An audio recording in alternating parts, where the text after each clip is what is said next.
Itu yang saya bilang tadi, secara sistematis, ya, konsistensi. Kemenangan masyarakat di dalam proses hukum ini adalah adanya memang bukti yang kuat. Antara konsistensi dan komitmen mereka itu sejalan, makanya perjuangan ini bisa langgeng ya.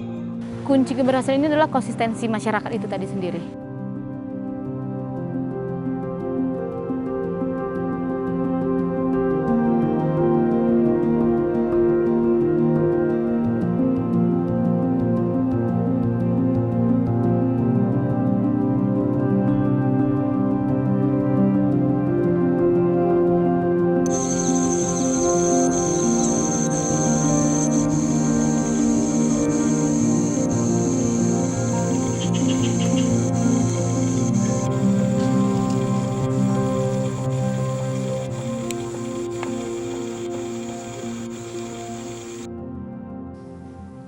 Beginilah kondisi lokasi tambang PT Dairi Prima Mineral di Dusun Sopokomil, Desa Longkotan, Kecamatan Silima Pungga-Pungga Dairi, Sumatera Utara yang dipotret pada awal pekan Juli 2025 lalu. Persis di sebelah kiri terowongan tambang, berdiri plang bertuliskan pengumuman keputusan Menteri Lingkungan Hidup garis miring Kepala Badan Pengendalian Lingkungan Hidup nomor 888 tahun 2025 yang melarang segala aktivitas di lokasi tambang. Pencabutan izin lingkungan ini menjadi sebuah kemenangan bagi warga. Perasaan kami, Pak, dicabut si Menteri Lingkungan itu, si KLH, kami semangat sekali. Semua kami sudah membilang terima kasih kepada Tuhan, karena apalah daya kami bisa kami mendapat ini kemenangan ini. Tahun 1998, kontrak karya PT Dairi Prima Mineral adalah seluas 27.420 hektar. Namun pada tahun 2018 berkurang menjadi 24.636 hektar. Tambang ini sebelumnya dioperasikan perusahaan Australia, Herat Resources Limited, yang memiliki 70% sahamnya dan 30% aneka tambang. Pada tahun 2018, Cina mengambil alih 51% sahamnya melalui sokongan The China Non-Ferrous Metal Industries Foreign Engineering and Construction yang mendapatkan pinjaman sebesar $721 juta dari Postal Saving Bank. Sementara 49% sahamnya dipegang oleh perusahaan Indonesia, Bumi Resources Minerals. Waktu itu ada di sini orang sosialisasi, dibilangnya, oh kalau di tempat kita itu mungkin sebentar lagi ada buka di sini pertambangan. Itu yang dibilang orang itu, Pak.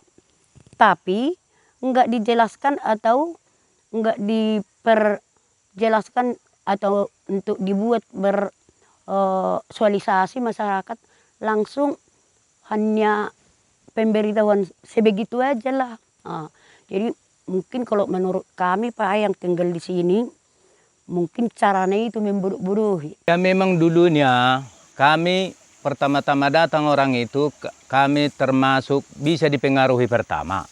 Tahun 1996 ada yang orang itu eksplorasi. Jadi kami tergiur karena ada dipengaruhi anak-anak muda yang di sini mengangkat septinya ke atas. Nah, digajilah orang itu 50.000, ada yang 40 kayak gitu, kira timbang-timbang kilo. Jadi dulu orang itu memang baik. Masyarakat desa mulai resah ketika terjadi kebocoran limbah pada Januari 2012 yang mencemari lahan persawahan di Bongkaras dan aliran sungai Sikalombun. Terjadilah ada di situ bocor limbah 2012. Dari situ kami keraguan, kenapa ada bocor limbah? Karena orang itu membor di atas, tahu-tahu rupanya bornya itu melantur ke persawahan kami. Disitulah ada kerusakan, matilah ikan kami, rusaklah panen kami. Pada tahun 2018, menyusul banjir bandang yang merusak lahan pertanian dan pemukiman, bahkan menelan korban jiwa. Bencana beruntun itu menjadi sorotan dan mendorong sejumlah pihak dan lembaga, termasuk Yayasan Diakonia Pelangi Kasih, YDPK, Puji Tuhan lah Pak, ada ditunjukkan Tuhan untuk kami di Desa Pandiangan itu yang orang yang pintar, orang yang kekasihan yang menengok kami yang tertindas. Dikasihlah keterangan-keterangan untuk kami biar tahu, kami biar paham atau si DPM itu menusailah untuk kami tinggal di sini bertani. Sejak saat itu, YDPK, lembaga yang konsen dengan isu hak-hak perempuan di Sumatera Utara, mulai mendampingi masyarakat dan mengedukasi mereka tentang hak-haknya terkait kehadiran PT Dairy Prima Mineral.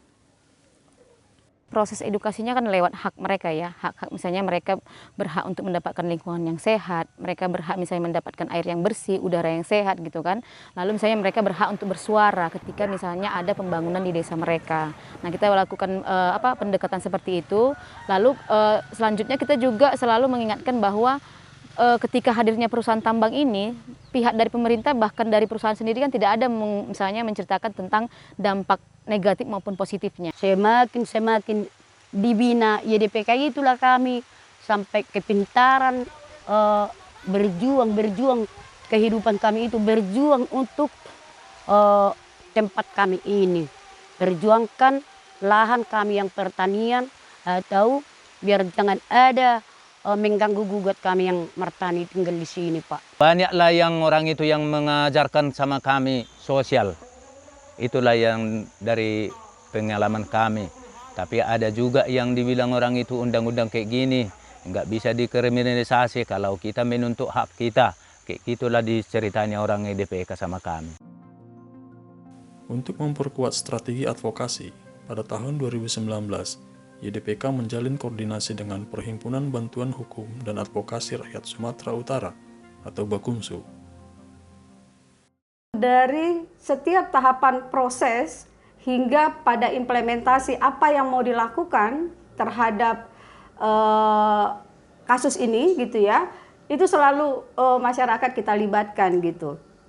Nah dari pertemuan-pertemuan itulah tentu bukan hanya Bakumsu sendiri, YDPK sebagai lembaga pendamping di tingkat lokal juga bersama-sama Bakumsu memberikan pemahaman edukasi kepada masyarakat akan dampak dan bahaya kehadiran tambang tersebut.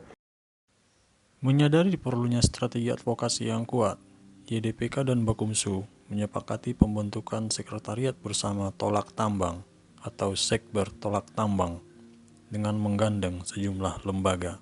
2019 bersama dengan teman-teman YDPK, Jatam, kemudian ada juga IDI, kemudian ada juga Petrasa hadir bersama-sama untuk melakukan upaya-upaya advokasi secara bersama-sama untuk mendampingi masyarakat. Pada tahun 2019, PT Dairy Prima Mineral mengajukan adendum AMDAL agar dapat memindahkan bendungan pembuangan limbah dan gudang bahan peledak, juga menambah terowongan mulut tambang. Bersama masyarakat, Sekber Tolak Tambang melakukan upaya advokasi agar Kementerian Lingkungan Hidup dan Kehutanan menolak adendum itu karena berpotensi mengancam keselamatan warga desa. Sekber Tolak Tambang juga melibatkan dua ahli, Richard Mihan dan Steve Immerman, untuk menguji kelayakan lokasi tambang dan kajian dampak lingkungan. Mereka melihat dengan AMDAL 2005 saja itu banyak masalah, mereka nilai. Kemudian 2019 keluar lagi adendum, perubahan adendum AMDAL oleh DPM, mereka kembali menilai gitu, mereka mengkaji lagi, masih sama saja gitu loh. Artinya AMDAL ini sangat tidak layak sebenarnya untuk sebuah tambang. Hasil kajian itu juga menjadi dasar Sekber mengirimkan laporan ke CAO, lembaga ombudsman yang mengawasi NFC, yang mendapatkan hutang dari Postal Saving Bank untuk mendanai PT Dairy Prima Mineral. Tahun 2022 kita membuat satu laporan ke CAO, Ombudsman Internasional, dan kita melaporkan keadaan ini sebenarnya. Dan salah satu rekomendasi dari CAO ini juga sebenarnya DPM tidak boleh beroperasi di sana karena adanya bencana ekstrim seperti itu. Sekber juga terus mendesak agar KLHK tidak menerbitkan izin lingkungan PT Dairy Prima Mineral. 2021 kami masuk dalam rapat komisi AMDAL, mendampingi masyarakat, menyampaikan tentang dampak DPM, dan meminta KLHK sebenarnya untuk tidak menerbitkan persetujuan lingkungan ataupun izin lingkungan kepada DPM. Namun alih-alih mencabut izin lingkungannya, pada 2022, KLHK justru menerbitkan izin lingkungan PT Dairi Prima Mineral. Jadi izin persetujuan lingkungan PT DPM itu terbit tertanggal 11 Agustus 2022. Sementara kami di tanggal 22 Agustus 2022 itu masih melakukan proses audiensi dengan Kementerian Lingkungan Hidup. Pada audiensi itu kami masih menekankan KLHK untuk tidak menerbitkan persetujuan lingkungan. Tapi pada waktu itu dari KLHK sendiri tidak mengatakan kepada warga bahwa itu sudah terbit. Ada seperti kesan ditutup-tutupi. Tidak terima dengan putusan itu, pada tahun 2023, 11 warga desa Dairi mengajukan gugatan atas penerbitan izin lingkungan tersebut ke Pengadilan Tata Usaha Negara atau PT-UN. Jadi prosesnya di tahun 2023, 11 masyarakat tadi mengajukan gugatan di Pengadilan Tata Usaha Negara Jakarta, dan dari proses itu sebenarnya di Pengadilan Tata Usaha Negara Jakarta masyarakat menang. Jadi majelis hakim mengabulkan seluruh gugatan, dalam hal ini menyatakan batal atau tidak sah SK kelaikan lingkungan PT DPM. Lalu yang kedua sebenarnya majelis hakim memerintahkan KLHK untuk mencabut SK itu. Tetapi kemudian KLHK dan PT Dairi Prima Mineral tidak menerima kemenangan warga itu, lalu mengajukan proses banding. Nah, mereka mengajukan banding di Pengadilan Tinggi Tata Usaha Negara. Di Pengadilan Tinggi sebenarnya posisi masyarakat kalah ya. Kita kalah, artinya permohonan banding ini diterima oleh majelis hakim Pengadilan Tinggi. Kemudian atas putusan itu kami mengajukan kasasi di Mahkamah Agung. Warga kembali menang pada 12 Agustus 2024 ketika Mahkamah Agung mengabulkan gugatan mereka sehingga memperkuat putusan dari Pengadilan Tata Usaha Negara sebelumnya. Namun Kementerian Lingkungan Hidup tidak segera mengeksekusi putusan itu. Pada Mei 2025, masyarakat kembali aksi ke Jakarta, mendesak agar Kementerian Lingkungan Hidup mencabut izin lingkungan PT Dairi Prima Mineral. Akhirnya KLH melakukan pencabutan terhadap SK kelaikan lingkungan DPM. Jadi yang terakhir ini kami pergi kami ke KLHK, itulah dapat kami pencabutan izin. Pencapaian perjuangan masyarakat Dairi menolak kehadiran PT Dairi Prima Mineral menyisakan banyak pelajaran yang dapat diterapkan dalam kasus serupa di daerah lain. Menurut saya kemenangan masyarakat di dalam proses hukum ini adalah adanya memang bukti yang kuat yang menguatkan apa yang mereka dalilkan seperti itu.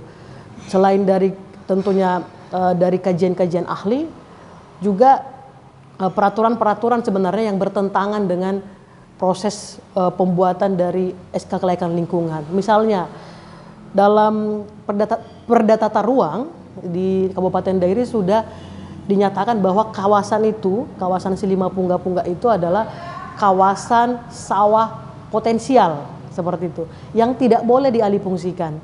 Nyatanya dengan kedatangan DPM ke situ, ini akan beralih fungsi menjadi tambang. Nah, hakim melihat bahwa ini sudah bertentangan, melanggar hukum. Kunci keberhasilan ini adalah konsistensi masyarakat itu tadi sendiri. Jadi ya ketika misalnya mereka mengalami berapa kali proses gugatan, baik menang, tiba-tiba kalah di banding, lalu menang lagi di MA, ini kan menjadi konsistensi ke masyarakat sendiri gitu. Bahwa masyarakat itu komitmen tetap melanjutkan perjuangan gitu. Antara konsistensi dan komitmen mereka itu sejalan, makanya perjuangan ini bisa langgeng ya, karena mereka memang menunjukkan tidak hanya sebatas misalnya berjuang, tapi misalnya ketika misalnya kita mau aksi nggak ada gitu, dan mereka bersedia gitu bawa bekal sendiri ke setiap aksi. Contohnya kalau di sini ya, kalau di Kabupaten Dairi beberapa kali bikin aksi itu mereka bawa bekal sendiri dari rumah. Bagaimana warga, kemudian bagaimana kita sekber yang tergabung di dalam sekber, kemudian juga bagaimana secara internasional, NGO internasional berkolaborasi untuk melakukan upaya-upaya advokasi ini. Jadi itu yang saya bilang tadi, secara sistematis ya, konsistensi. Bagi sekber tolak tambang, peranan media juga dianggap menjadi salah satu kunci penting dalam strategi advokasi.